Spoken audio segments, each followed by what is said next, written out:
Hello friends, मैं अशोक स्वागत करता हूं साकेत आईएएस के इस प्लेटफॉर्म पर, जहां हम लोग आज 7 मार्च 2025 का करंट अफेयर्स पूरा डिटेल्स में पढ़ेंगे, जो आपके एग्जाम के लिए काफी इंपॉर्टेंट होने वाला है। कई सारे महत्वपूर्ण क्वेश्चन आपको मिलेंगे जो आपके एग्जाम में डायरेक्ट यहां से क्वेश्चन पूछे जा सकते हैं। तो आप लोग जो है वीडियो लास्ट तक देखिएगा, बहुत इंटरेस्टिंग होने वाला है। तो शुरुआत करते हैं आज के पहले क्वेश्चन के साथ। कह रहा भारत के पहले रिवर डॉल्फिन जनगणना सर्वेक्षण के डाटा के अनुसार देश में डॉल्फिन की संख्या कितनी है। तो ये आपको बताना है। अभी जो है ये डॉल्फिन का जो डाटा था ये रिलीज किया गया है। हालांकि इसका सर्वेक्षण पहले ही कर दिया गया था, लेकिन अभी हम लोग जो है 3 मार्च को, आपको पता होगा 3 मार्च को इंटरनेशनल वाइल्ड लाइफ डे मनाए थे, विश्व वन्यजीव दिवस मनाए थे। उसी दौरान जो है पीएम मोदी वन्यजीव का जो है राष्ट्रीय वन्यजीव बोर्ड का जो है अध्यक्षता किए थे। उसी दौरान ये डाटा जो है रिलीज किया गया था। तो ये आपको बताना है इसकी संख्या कितनी है। अभी हम आपको इसके राज्यवार आंकड़ा सब पूरा डिटेल्स में बता देंगे, कहाँ सबसे ज्यादा पाई जाती है, कहाँ कब सर्वेक्षण हुआ। तो पहले आप ये बताइए कि इसका जो है सबसे ज्यादा इसकी संख्या कितनी है। तो विकल्प में आपके 6,327, 5,972, 9,827, 3,220। तो कितना है इसकी संख्या डॉल्फिन की? तो 6,327 जो है इसकी संख्या जो है रिलीज की गई है। तो ध्यान रखना है, ये आपका इंपॉर्टेंट हो जाता है। देखिएगा, हम लोग राष्ट्रीय डॉल्फिन डे कब मनाते हैं? National dolphin day. तो 5 अक्टूबर को राष्ट्रीय डॉल्फिन दिवस है। डॉल्फिन दिवस कब मनाते हैं? 5 अक्टूबर को मनाते हैं। तो ध्यान रखना, अभी जो है 2021 या 22 से शायद ये मनाया जाने लगा है। 21 या 22 कंफर्म है, इसको कर लीजिएगा। वैसे 5 अक्टूबर को हम लोग इसको मनाते हैं। क्वेश्चन आपका पूछा जा चुका है, इंपॉर्टेंट है, ये आपको ध्यान रखना है कब से मनाया जा रहा है। ये भी आपको थोड़ा सा मतलब इसको देख लीजिएगा। वैसे 5 अक्टूबर को मनाया जाता है। और बिहार में जो है पहला डॉल्फिन अभ्यारण्य जो है केंद्र खोला गया था, तो ये भी ध्यान रखना है। अगला क्वेश्चन देखें, सॉरी इसका विस्तार देखते हैं। 6,327 जो इसकी संख्या है। और wild life institute of India, कौन सा? वाइल्ड लाइफ वन्यजीव भारतीय वन्यजीव संस्थान द्वारा इसको जो है 2021 से 23 के मध्य देश का पहला डॉल्फिन सर्वेक्षण जो है सर्वे कराया गया था, जिसका डाटा जो है अभी जारी किया गया है। तो ये हम आपको बताए ना कि इसका जो सर्वेक्षण करा लिया गया था पहले ही 2021 से लेकर के 2023 तक, लेकिन ये डाटा अभी रिलीज किया गया है, पीएम मोदी द्वारा रिलीज किया गया है। ये wild life institute of India, जिसे जो है भारतीय वन्यजीव संस्थान कहते हैं, ये देहरादून में जो है स्थित एक संस्थान है। कहाँ स्थित है? उत्तराखंड के देहरादून में, जिसकी स्थापना जो है आपका 1982 में हुआ था। और ये वन्यजीव संरक्षण के लिए कार्य करता है। कैसे जो है वन्यजीव को जो है संरक्षण किया जा सकता है, उसके लिए ये काम करता है। और जो विलुप्त प्राय प्रजातियां हैं उसके लिए भी कार्य करता है।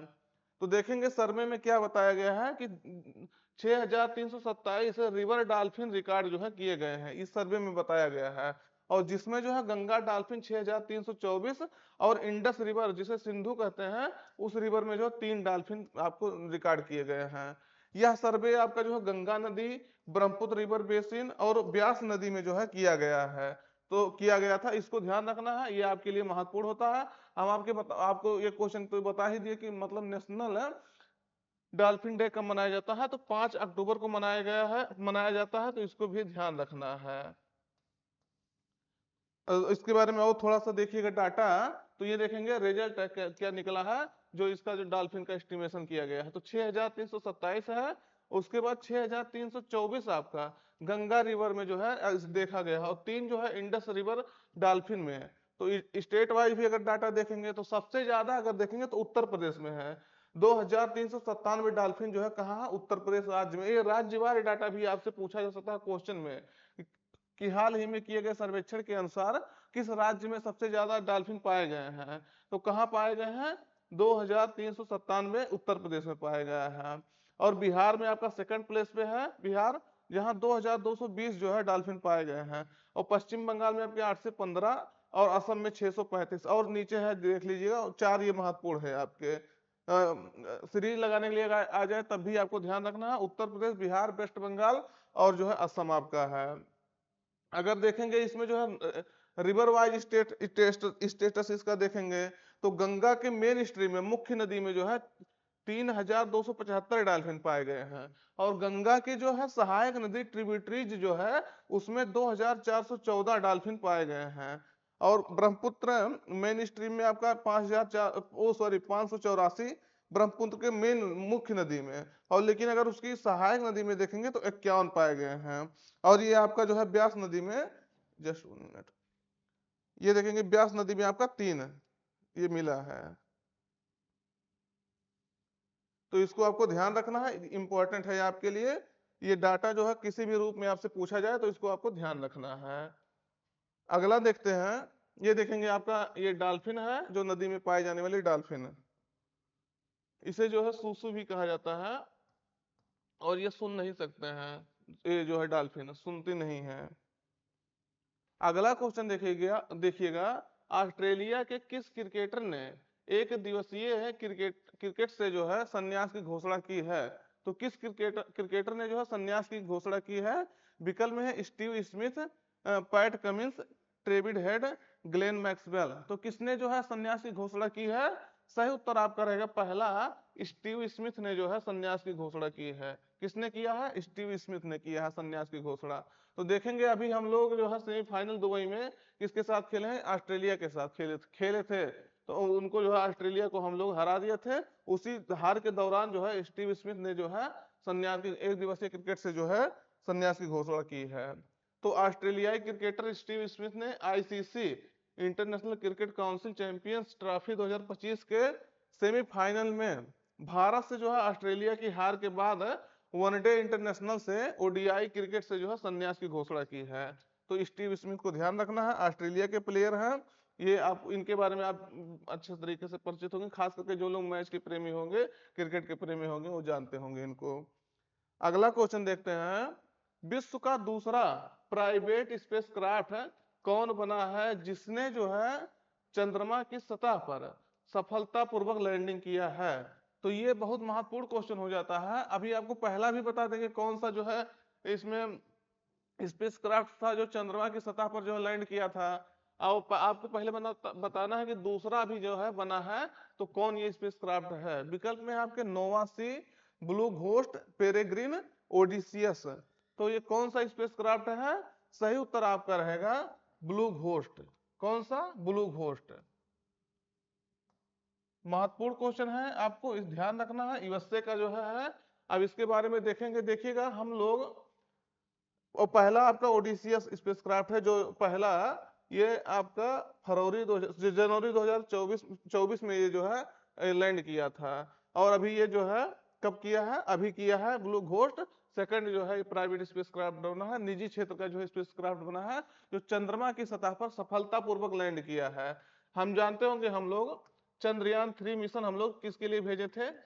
नाम से ही स्पष्ट हो रहा है, चंद्रमा के लिए भेजे थे चंद्रयान 3 मिशन। वो जो है हमारा चंद्रयान 3 मिशन चंद्रमा के दक्षिणी ध्रुव पर, कहा?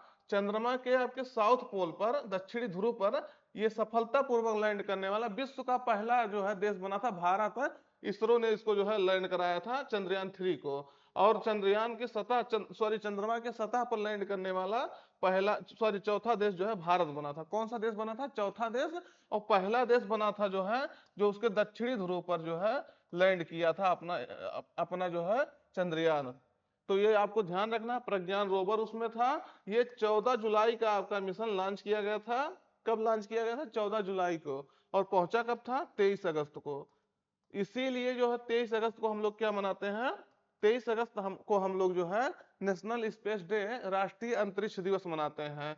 तो ये भी आपको ध्यान रखना है। तो ये चंद्रयान के बारे में आप देख लिया। अब इसके बारे में आप देखिएगा, तो यूएसए की फायर फ्लाई एरोस्पेस का ब्लू घोस्ट लूनर लैंडर जो है दूसरा निजी क्षेत्र का, प्राइवेट क्षेत्र का स्पेसक्राफ्ट बना है जो चंद्रमा पर जो है सफलतापूर्वक लैंड किया है। तो किसका बना है? यूएसए का फायर फ्लाई एरोस्पेस का ये है ब्लू घोस्ट। और उसके बाद लॉन्च इसको कब किया गया था? 15 जनवरी 2025 को लॉन्च किया गया था। इसमें जो रॉकेट, किस रॉकेट से इसको लॉन्च किया गया था? तो स्पेस एक्स जो है एलन मस्क की जो कंपनी है, उसके फाल्कन 9 रॉकेट से इसको लॉन्च किया गया था। तो ये भी आपका रॉकेट भी ध्यान रखना है, कब लॉन्च किया गया था थोड़ा सा इसको जरूर ध्यान रखना है। देखिएगा अभी नासा का एक मिशन चल रहा है। क्या मिशन चल रहा है? नासा का कमर्शियल लूनर पेलोड सर्विस पहल। ये इनिशिएटिव शुरू किया है, कौन शुरू किया है? आपका नासा। इसमें क्या है कि चंद्रमा की सतह पर प्राइवेट क्षेत्र को जो है भेजने के लिए अभियान शुरू किया गया है, पहल शुरू किया गया है। किसके द्वारा शुरू किया गया है? तो यूएसए में जो वहां की स्पेस एजेंसी है, नासा द्वारा शुरू किया गया है। तो अगर देखेंगे, इससे पहले जो है फरवरी 2024 में, देखिएगा शायद हम जनवरी बताएंगे, फरवरी 2024 में यूएसए की प्राइवेट कंपनी थी इंट्यूटिव मशीन। ये आप वहां की कंपनी है इंट्यूटिव मशीन, उसका जो है ओडीसीएस लैंडर चंद्रमा की सतह पर जो है पहला ऐसा स्पेस क्राफ्ट बना था, जो निजी क्षेत्र का स्पेस क्राफ्ट था, जो चंद्रमा की सतह पर उतरा था। तो ये इंट्यूटिव मशीन को भी याद रखना है, जिसका ओडीसीएस लैंडर था। और आपका ये ब्लू घोस्ट लूनर लैंडर भी ध्यान रखना है, जो फायरफ्लाई एरोस्पेस का है। तो इसके बारे में आपको हम कई सारे डाटा बताएं, इसको ध्यान रखना है आपको, इंपॉर्टेंट है। अगला है सरकारी ई मार्केट प्लेस है, यानी गवर्नमेंट ई मार्केट प्लेस का मुख्य कार्यकारी अधिकारी यानी चीफ एग्जीक्यूटिव ऑफिसर, मुख्य कार्यकारी अधिकारी कौन बना है, नियुक्त किया गया है? तो ये आपको बताना है कौन बना है। विकल्प में है अजय भादु, संजय सेठ, मोहित पांडे और माधुरीपुरी बुच। तो कौन इसका जो है सीईओ बना है ई मार्केट प्लेस का? सही उत्तर आपका रहेगा अजय भादु। तो देखेंगे सीईओ क्या होता है? चीफ एग्जीक्यूटिव ऑफिसर, सारे चीजों को जो है वही कार्यान्वयन कराता है। तो अजय भादु को जो है सरकारी ई मार्केट प्लेस का सीईओ नियुक्त किया गया है। और सरकारी ई मार्केट प्लेस का जो है ये जो है ऑनलाइन प्लेटफॉर्म है, जिस पर जो है सरकारी विभाग जरूरी सामान और सेवाएं जो है खरीदता है। सरकारी विभाग ई मार्केट प्लेस पे जाकर के जो है जो जरूरी सामान और सेवाएं रहता है वो खरीदता है। इससे जो है पारदर्शिता बढ़ती है। और इसका मकसद क्या है ई मार्केट प्लेस का? सार्वजनिक खरीद में जो है पारदर्शिता, दक्षता और गति जो है बढ़ाना। तो ये आपका महत्वपूर्ण होता है। ई मार्केट प्लेस के सीईओ कौन बने हैं? अजय भादु बने हैं। तो ये आपको ध्यान रखना है। अगला है विविधता का अमृत महोत्सव के दूसरे संस्करण का उद्घाटन किसके द्वारा किया गया है? तो अभी आपको बताना है, जो विविधता का अमृत महोत्सव था जो राष्ट्रपति भवन में आयोजित किया गया था, तो ये कौन उद्घाटित किया है, उद्घाटन इसका कौन किया है? वैसे हम आपको बता दें राष्ट्रपति भवन में इसका उद्घाटन किया गया है। तो आप इसके नाम से स्पष्ट हो सकता है कि राष्ट्रपति जो है द्रौपदी मुर्मू इसको उद्घाटन करेंगे, इसका जो है अनावरण करेंगे। तो ध्यान रखना है। देखिएगा विविधता का अमृत महोत्सव का यह दूसरा संस्करण है। पहला संस्करण जब आपका था पिछला 2024 में, तो ये आपका हुआ था राष्ट्रपति भवन में ही। लेकिन ये आपके जो पूर्वोत्तर भारत के राज्य हैं, कौन से राज्य हैं? पूर्वोत्तर भारत के राज्य। उसमें से कौन शामिल है? सातों राज्य जो है, सिक्किम है और सब जो है उधर के राज्य हैं, उसको मेन फोकस पे रख करके जो है ये आयोजन किया गया था, विविधता का अमृत महोत्सव का आयोजन किया गया था। लेकिन अब की वर्ष का जो सेकंड एडिशन इसका हो रहा है, सेकंड जो है इसका महोत्सव का, ये 2025 में जो राष्ट्रपति भवन में हुआ है, 6 से लेकर के 12 तक चल रहा है। तो ये जो है इसका उद्घाटन राष्ट्रपति द्रौपदी मुर्मू द्वारा किया गया है। लेकिन ये दक्षिण भारत के राज्यों को जो है फोकस में रख करके आयोजन किया जा रहा है। कौन से राज्यों को? दक्षिण भारत के राज्यों को। तो ये भी आपको ध्यान रखना है। दक्षिण भारत के राज्यों में कौन है आपके? कर्नाटक हो गया, तमिलनाडु हो गया, केरल हो गया, आंध्र प्रदेश, तेलंगाना, ये सब राज्यों को जो है इसमें फोकस रख के ये आयोजन किया जा रहा है। तो ये भी आपके लिए महत्वपूर्ण हो जाता है। नाम से क्या स्पष्ट हो रहा है कि विविधता को बढ़ावा देने के लिए जो है ये महोत्सव, अमृत महोत्सव आयोजित किया जाता है। देखिए कि भारत को कहा जाता है विविधता में एकता वाला देश है, यानी यूनिटी इन डाइवर्सिटी। डाइवर्सिटी कितना है भारत में? आप जानते होंगे जाति, धर्म, हर क्षेत्र में जो है विविधता है। यहाँ तक कि क्षेत्रीय विविधता, खान पान में विविधता, पहनावा में विविधता, हर क्षेत्र में जो है इतना विविधता है, भाषा बोली सब में विविधता है। उसके बावजूद भी भारत एकजुट है। जब स्वतंत्र हुआ था भारत, तब वही अंग्रेज कहे थे कि जो भारत टुकड़ों में बट जाएगा, कई सारे देश इसके हो जाएंगे, क्योंकि यहाँ इतना विविधता है। लेकिन उसके बावजूद भी हमारा संविधान ऐसा है कि हम लोगों को एकजुट करके जो है रखा है। तो याद रखना है इसको। अब की बार दक्षिण भारत के राज्य हैं उनको फोकस करके ये जो है आयोजन किया जा रहा है। तो 5 मार्च को 2025 को राष्ट्रपति द्रौपदी मुर्मू ने राष्ट्रपति भवन में जो है विविधता का अमृत महोत्सव है उसका दूसरे संस्करण का अनावरण किया है। और यह आयोजन जो है भारत के समृद्ध सांस्कृतिक विविधता और विरासत का एक महत्वपूर्ण उत्सव है जो भारत की जीवंत सांस्कृतिक गौरव और एकता को जो है भावना को बढ़ाता है। जो अगर भारत की सांस्कृतिक एकता बढ़ेगी तो भारत का गौरव भी बढ़ेगा। नहीं, भारत के आपस में राज्य ही जो है, राज्य के लोग ही जो है आपस में लड़ाई करने लगे, विवाद करने लगे, तो देश का गौरव कैसे बढ़ेगा? तो देश का गौरव बढ़ाना है तो सांस्कृतिक एकता को जो है, विविधता को बढ़ावा दे करके उनको जो है आगे बढ़ाना है। उद्देश्य क्या है इसका, इस महोत्सव का? तो राष्ट्रपति भवन को जो है सांस्कृतिक आदान प्रदान का जो है केंद्र बनाना है, जिससे जो है भारत की जीवंत विरासत अपने नागरिकों के करीब जो है आ सके। तो ये आपका महत्वपूर्ण है। देखिएगा, राष्ट्रपति द्रौपदी मुर्मू द्वारा जो है इसका दीपोत्सव करके उद्घाटन किया गया है। विविधता का अमृत महोत्सव, ये देखिएगा किस तरह से जो है विविधता देश में है उसको किस तरह से आयोजित किया जाता है। अगला है, केंद्रीय कैबिनेट ने किस राज्य में गोविंद घाट से हेमंत कुंड साहिब जी रोपवे परियोजना को मंजूरी दी है? तो केंद्रीय कैबिनेट द्वारा जो है किस राज्य में ये रोपवे परियोजना को मंजूरी दी है? तो विकल्प में हमको लग रहा है आप सब लोग जो है रोपवे से जरूर परिचित होंगे। अभी आपको थोड़ा सा हम इसके बारे में इमेज के माध्यम से भी बता देंगे।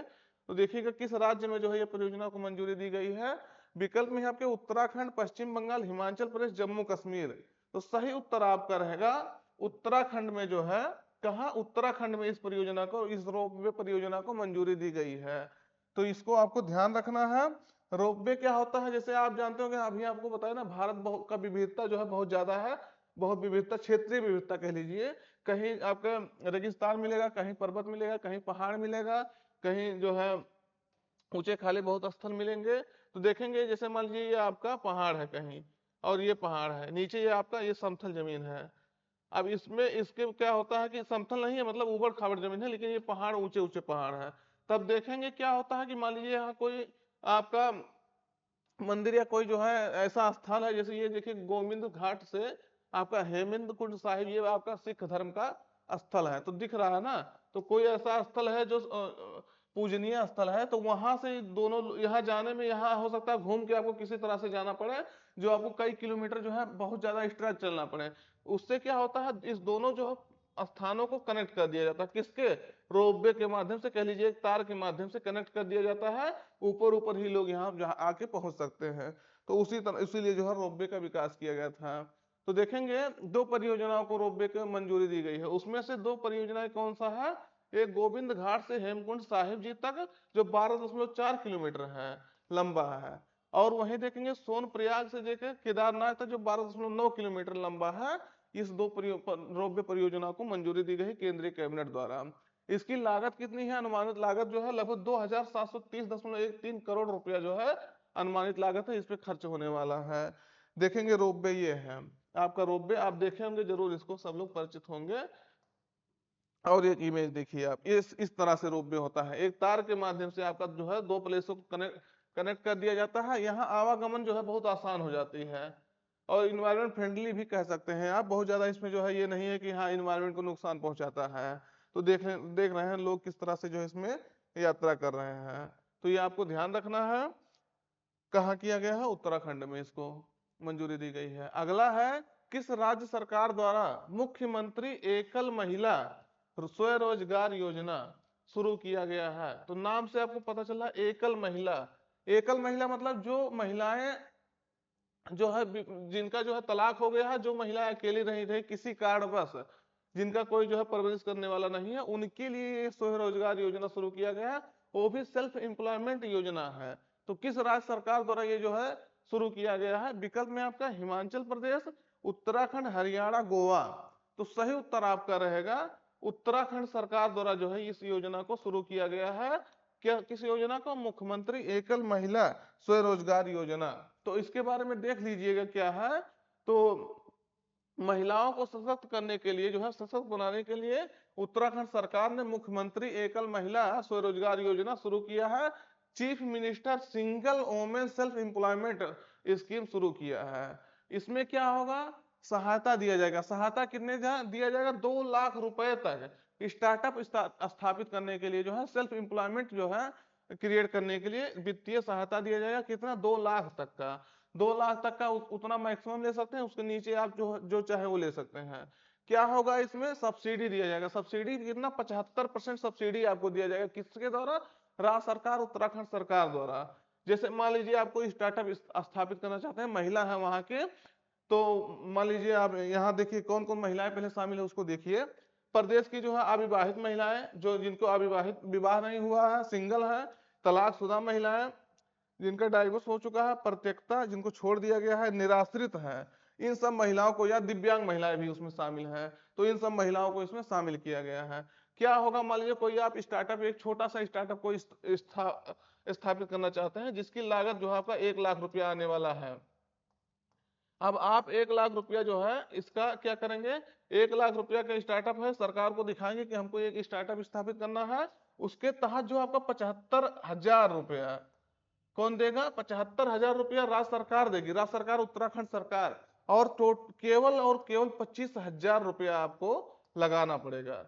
इस 1 लाख के स्टार्टअप को स्थापित करने में सिर्फ सिर्फ आपको कितना लगाना पड़ेगा, 25,000 रुपया लगाना पड़ेगा। बाकी सब राज्य सरकार देगी, उत्तराखंड सरकार देगी। तो ये स्कीम बहुत अच्छा है महिलाओं के लिए, जो खास करके सिंगल वुमन है, जो निराश्रित है, जो विडो है, परित्यक्ता है, तलाकशुदा है, उन महिलाओं के लिए बहुत महत्वपूर्ण होगा।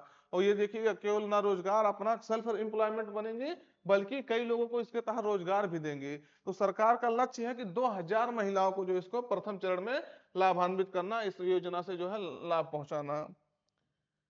ये देखिएगा, आपके पुष्कर सिंह धामी वहां के जो है मुख्यमंत्री हैं, और ये यहाँ की मंत्री हैं, इसके इनके द्वारा ये जो है शुरू किया गया है स्कीम। अगला है अंचता शरत कमल, किस खेल से जो है संबंधित है, जो संन्यास की घोषणा किए हैं। तो ये आपको बताना है। वैसे ये जो है चंता कमल, शरत शरत कमल जो है तमिलनाडु से बिलोंग करते हैं। तो इनको जो है ये किस खेल से संबंधित है? विकल्प में आपका cricket, table tennis, badminton, hockey. तो ये आप बताइए जो है किस खेल से संबंधित है। सही उत्तर आपका रहेगा, ये टेबल टेनिस के प्रसिद्ध खिलाड़ी हैं, जिन्होंने संन्यास की घोषणा कर दी है। तो कब किया है घोषणा? तो यह जो है घोषणा किए हैं कि वह आगामी WTT स्टार कंटेनर चेन्नई के बाद प्रोफेशनल टेबल टेनिस से जो है संन्यास ले लेंगे। प्रोफेशनल मतलब जो भारत के लिए या देश के लिए खेला जाता है, वो प्रोफेशनल है। प्रोफेशनल टेबल टेनिस से ये संन्यास ले लेंगे। अब ये जो है तमिलनाडु से बिलोंग करते हैं, और पर्सनालिटी इंपॉर्टेंट है, क्योंकि कई सारे अवार्ड इनके नाम है। तो देखेंगे इन्हें जो है अवार्ड में अर्जुन पुरस्कार दिया जा चुका है, कब? 2004 में। महत्वपूर्ण पुरस्कार है। इसमें जो है आपका 15 लाख रुपया पुरस्कार राशि के रूप में दिया जाता है। कितना? 15 लाख रुपया। लगभग 1961 के आसपास ये योजना, ये जो है पुरस्कार शुरू किया गया था। और देखेंगे 2006, 10 और 22 में ये कॉमनवेल्थ गेम्स जो होता है उसमें गोल्ड मेडल जीत चुके हैं। गोल्ड मेडल वो भी किस कैटेगरी में? मेंस सिंगल्स कैटेगरी में। 3 बार जो है कॉमनवेल्थ गेम्स में गोल्ड मेडल जीत चुके हैं। और जो खेल के क्षेत्र में सबसे बड़ा अवार्ड होता है मेजर ध्यानचंद खेल रत्न पुरस्कार, 2022 में इनको जो है प्रोवाइड किया गया था। ये पुरस्कार प्रदान किया गया था, जिसमें पुरस्कार राशि आपका जो है 25 लाख रुपया होता है। कितना होता है? 25 लाख रुपया। इसका जो है पहले इसका नाम राजीव गांधी खेल रत्न पुरस्कार था, लेकिन अभी 2 साल पहले इसका नाम चेंज करके जो है मेजर ध्यानचंद खेल रत्न पुरस्कार कर दिया गया था। मेजर ध्यानचंद जानते होंगे, हॉकी के जादूगर जिसको कहा जाता है, तो ये आपको ध्यान रखना है। इनके नाम पर ये जो है खेल रत्न पुरस्कार कर दिया गया था। तो इसके बारे में भी हमको डिटेल्स भी आपको बता दिए, बेसिक भी बता दिए। ये है आपके जो है अचंता जी, तो तमिलनाडु से बिलोंग करते हैं। अगला है 38वें कांस इंटरनेशनल ओपन चेस टूर्नामेंट 2025 का खिताब किस भारतीय ग्रैंड मास्टर ने जीता है। तो ये आपको बताना है किस भारतीय ग्रैंड मास्टर ने ये खिताब जीता है। कांस एक फ्रांस का शहर है। कहाँ का है? फ्रांस का। तो वहां इसका आयोजन किया गया था, तो भारतीय ने जीता है, तो ये आपके इंपॉर्टेंट हो जाता है। विकल्प में आपके D Gukesh, P Iniyan, Arjun Erigaisi, B Subramanyam. तो ये आपको बताना है ये किसके द्वारा ये अवार्ड जीता गया है, ये जो है खिताब जीता गया है। तो ये तमिलनाडु से बिलोंग करने वाले कौन? पी इनियान, इन्होंने ये खिताब जीता है, ये जो है टूर्नामेंट जीता है। तो देखेंगे इसके बारे में। ये देखेंगे पी इनियान जो है तमिलनाडु से बिलोंग करते हैं, आपको बता दिए पहले। तो भारतीय ग्रैंड मास्टर पी इनियान ने 38वें कांस, यानी कांस ऐसे लिखा जाता है इंग्लिश में, वो कहाँ का शहर है? फ्रांस का। तो इंटरनेशनल ओपन चेस टूर्नामेंट जो है जीता है, जो 2019 में चेस ग्रैंड मास्टर बने थे। कब बने थे? 2019 में चेस ग्रैंड मास्टर बने थे। और कांस ओपन चेस टूर्नामेंट के बारे में देखेंगे। अभी कांस आपको बताया ना, फ्रांस का ये शहर है, तो फ्रांस में ही आयोजन होगा। तो फ्रांस का एक शहर है कांस, वहीं इसका आयोजन किया गया था। तो ये भारत के ग्रैंड मास्टर थे, भारतीय ग्रैंड मास्टर थे पी इनियान। इनके द्वारा ये खिताब जीता गया है, तो इसलिए ये खिताब इंपॉर्टेंट हो जाता है। किसी दूसरे देश में जाकर के खिताब जीतना ये बहुत महत्वपूर्ण होता है। और पिछला वर्ष का जो आयोजन हुआ था कांस ओपन चेस टूर्नामेंट, जो 37वां संस्करण 2024 में जो हुआ था, उसका भी भारत के द्वारा जीता गया था। भारत के खिलाड़ी हैं ये खिताब जीते थे, बी सुब्रमण्यम। इनके द्वारा ये पिछला वर्ष का भी खिताब जीता गया था, इसलिए और ये महत्वपूर्ण होता है। तो पिछला वर्ष भी वाला जीता, अब की वाला भी जीता है इनके द्वारा, तो ये आपका इंपॉर्टेंट है। ये देखेंगे इनका इमेज है, ये है तमिलनाडु से बिलोंग करते हैं। तो मित्र आज का करंट अफेयर्स यहीं पर रखते हैं। वीडियो अपने मित्रों तक शेयर कर दीजिएगा, और सेशन को जो है अपने मित्रों तक शेयर करके चैनल को सब्सक्राइब कर लीजिएगा। और जो क्वेश्चन पूछते हैं उसको बताया करिएगा। अगर क्वेश्चन आप बताते रहेंगे जो क्वेश्चन पूछते हैं, तो उससे आपका जो है इंटरेक्शन कह लीजिए जो बढ़ जाएगा, कम्युनिकेशन का जो स्तर है वो बढ़ जाएगा, उस जिससे आपको लंबे समय तक वो चीजें याद रहेंगे। तो फिर मिलते हैं नए सेशन में, तब तक अपना पढ़ाई जारी रखिएगा। Thank you.